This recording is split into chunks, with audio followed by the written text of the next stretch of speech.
ধর্ম যখন বিজ্ঞানকে বলে রাস্তা ছাড়ো, বিজ্ঞান কি রাস্তা ছেড়ে দেয়? পোপের ভয়ে দেশান্তরী হয়েছিলেন লিওনার্দো দা ভিঞ্চি। সারা দিন একটা অন্ধকার ঘরের মধ্যে পায়চারি করতেন গ্যালিলিও গ্যালিলেই।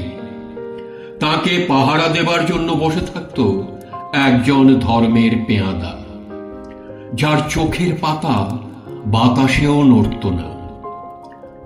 বিজ্ঞান কি তখন থেমেছিল? তীর্থের পাণ্ডাদের হই হই, তাদের লাল চোখ কি পেরেছিল পৃথিবীকে বেঞ্চের উপর দাঁড় করিয়ে সূর্যকে তার চারদিকে ওঠবোস করাতে? ধর্ম যতদিন দুঃখী মানুষকে বেঁচে থাকার সাহস দেয়, ততদিন রাস্তা নিয়ে কারো সঙ্গে তার ঝগড়া থাকে না। রাস্তা কারো একার নয়, বরং তাকেই একদিন রাস্তা ছাড়তে হয় যার স্পর্ধা আকাশ ছুঁয়ে যায়।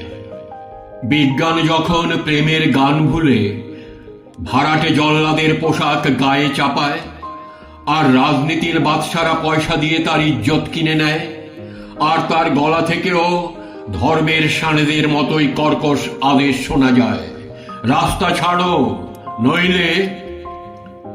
পৃথিবীর কালো সাদা হলুদ মানুষের গান, তাদের স্বপ্ন এক মুহূর্ত সেই চিৎকার শুনে থমকে তাকায়। তারপর যার যেদিকে রাস্তা, সেদিকে মুখ করেই তারা সামনে, আরো সামনের দিকে এগিয়ে যায়। কেউ কারোকে রাস্তা ছেড়ে দেয় না। যতদিন এই পৃথিবীতে গান থাকে, গানের মানুষ থাকে, স্বপ্ন থাকে।